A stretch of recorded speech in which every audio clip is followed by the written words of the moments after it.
तो ट्रस्ट की बैठक से पहले न्यूज़ 24 को जो अहम जानकारी मिली है उसके मुताबिक ट्रस्ट की बैठक में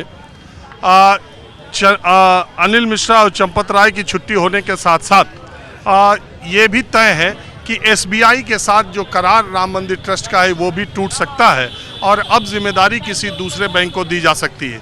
एक महत्वपूर्ण बात जो जांच में सामने आई है वो ये कि ट्रस्ट में और चंदे की रकम को जमा करने का काम या गिनने का काम बैंक के जिन कर्मचारियों के पास था वो सब कॉन्ट्रैक्ट वाले थे और आजकल आपको मालूम है कि तमाम सरकारी कार्यालयों में कॉन्ट्रैक्ट वाले लोग ले आए जा रहे हैं, जिसकी वजह से बहुत सारी परेशानियां, बहुत सारी दिक्कतें हो रही हैं। नीट की या तमाम प्रतियोगी परीक्षाओं के जो पेपर लीक हुए हैं उसमें भी आपने देखा होगा कि प्राइवेट कंपनीज को जो ठेका देने का काम है, जिसको आउटसोर्सिंग कहा जाता है, वो आउटसोर्सिंग एक बहुत बड़ी वजह रही है। तो अब ये स्थायी कर्मचारियों के पास ये जिम्मेदारी होगी, ये पता किया जा रहा है और इसका जो ऑडिट है वो भी होगा। एक सीईओ की तैनाती हो सकती है और ऑडिट बहुत ही निष्पक्ष और पारदर्शी तरीके से किया जाए। और ट्रस्ट के, मैं जहाज में जब आज दिल्ली से अयोध्या आ रहा था तो हवाई जहाज में, नाम मैं नहीं बताऊंगा, ट्रस्ट के एक ट्रस्टी, उन्हीं लोगों में से एक ट्रस्टी भी मेरे साथ विमान में यात्रा कर रहे थे। उन्होंने नाम न बताने की शर्त पर यह कहा कि दरअसल पिछले 5 वर्षों में जब से राम मंदिर का काम शुरू हुआ है और जब से ट्रस्ट बना है, चंपत राय की हठ धर्मिता, किसी की बात को कान न देने की वजह से ये स्थितियां ऐसी आईं।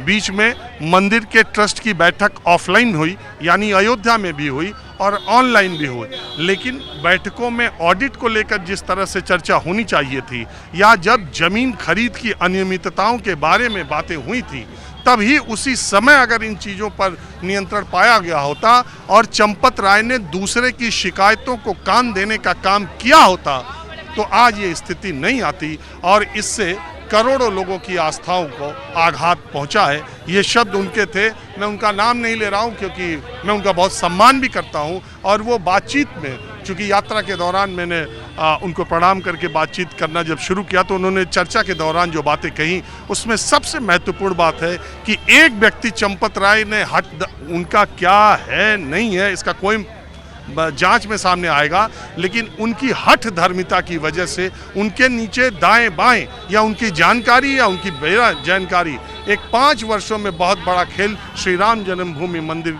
में हुआ है। ये बात बिल्कुल स्पष्ट है।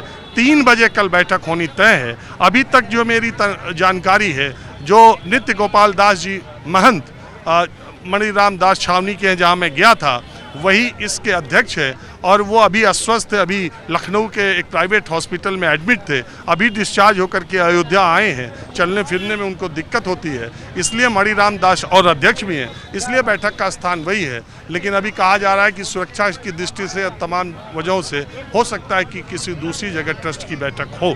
बहरहाल अब कार्यक्रम की समाप्ति से पहले कुछ और लोग जो यहाँ पर बिल्कुल आम लोग हैं उनसे चर्चा करता हूँ। आप कहाँ से आए? प्रतापगढ़ से। आपसे पहले मिलकर बहुत बहुत खुशी हुई हमको, आपको देखते हैं रोजाना। हमारे कार्यक्रम में कोई दिक्कत नहीं? कोई दिक्कत, कोई शिकायत? कोई शिकायत नहीं। चलिए, आप तो सत्य को उजागर करते हैं, कमियों को, ये बहुत अच्छी बात है।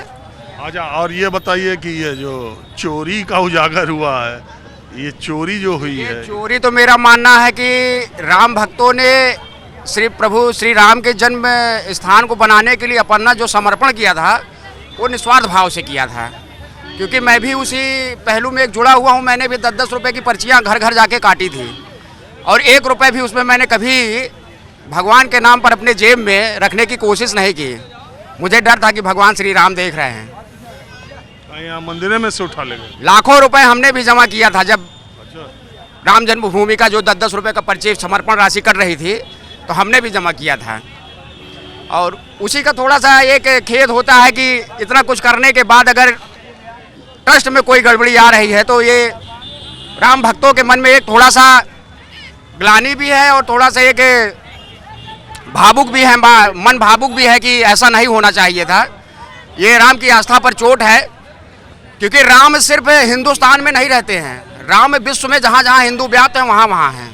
तो राम भक्तों के भावनाओं से ऐसा खेल नहीं होना चाहिए था और जो हुआ अनियमितताएं हुई हैं उसका उजागर होना चाहिए और भविष्य में इन सब चीज़ों को देखना चाहिए। अब देखते हैं ट्रस्ट की बैठक में क्या फैसला होता है। सुना ये भी है कि आईओ ने जेल के भीतर जो आरोपी गिरफ्तार होकर जेल में गए हैं उनसे आज जेल के भीतर भी पूछताछ की गई है। इसी बीच विश्व हिंदू परिषद के अध्यक्ष ने आईओ को चिट्ठी लिख करके कहा है कि केजरीवाल, प्रियंका गांधी, अखिलेश यादव और रामगोपाल यादव और विपक्ष के नेता जो आरोप लगा रहे हैं इनको भी बुलाओ, इनको भी पूछो इनके पास कहाँ से इस तरह की जानकारी है जो इस तरह के आरोप लगा रहे हैं। और देखिए सब लोग अयोध्या में एक हर तरफ से लोग आए हैं। एक दंपत्ति मिल गए। आप लोग कहाँ से आए? छत्तीसगढ़ दुर्ग भिलाई से।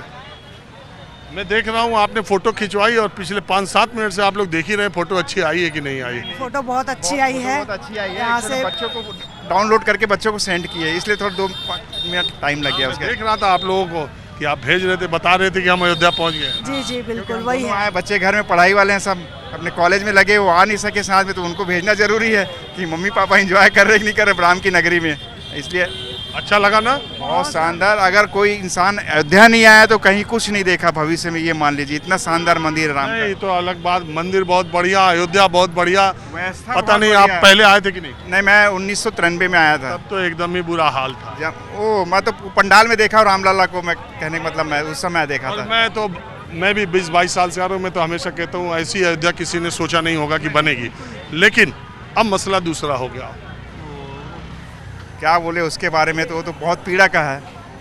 उससे रामलला का जो दुख है हमारे को, उस चीज़ का भी नहीं होना चाहिए। आस्था की जगह में ये सब नहीं होना चाहिए। यही एक हो गया, परंतु लेकिन हो गया। और ऐसा लेकिन उम्मीद नहीं था ऐसा होगा हमको कभी भविष्य में इस चीज़ से, क्योंकि आस्था का केंद्र सबसे बड़ा विश्वास है। वो भी रामलला का जो इतने सालों से हम इंतजार कर रहे थे, वर्षों से, और 2 साल के अंदर ऐसा होना अच्छा नहीं लगा, मतलब कहने का मतलब है। बाकी राम जी की मर्जी है, सब अच्छा होगा। सब व्यवस्था देखेंगे, वो आगे भी वही। चलिए ठीक है, तो भगवान तो सब देखता ही है। बाकी राम जी के ऊपर छोड़ते, राजा है, रामलला है, वो अपना उन्हीं के ऊपर छोड़। निर्णय अपना स्वयं करेंगे। चलिए आप लोगों ने बात की, इसका बहुत शुक्रिया। Thank you. तो बात यह है कि इसी फैजाबाद जो अब अयोध्या कहा जाता है, एक रफीक शदानी थे, बड़े मजाहिया शायर। आप उनको सुनेंगे तो सुनते रह जाएंगे। तंज करने में, मजाकिया शायरी करने में, मजाहिया शायरी करने में उनका कोई जोड़ नहीं है। तो रफीक शदानी के शब्द है कि अंधे के कटोरे से अठन्नी निकाल के, अंधे के कटोरे से अठन्नी निकाल के, जब हम अपने जेब में रखा संभाल के, का कहीं आपसे गैरत की बात है, अंधा हमसे कहा रफीक हमका अब दिखात है। कैमरामैन उमेश सिंह के साथ राजीव रंजन, न्यूज़ 24 अयोध्या।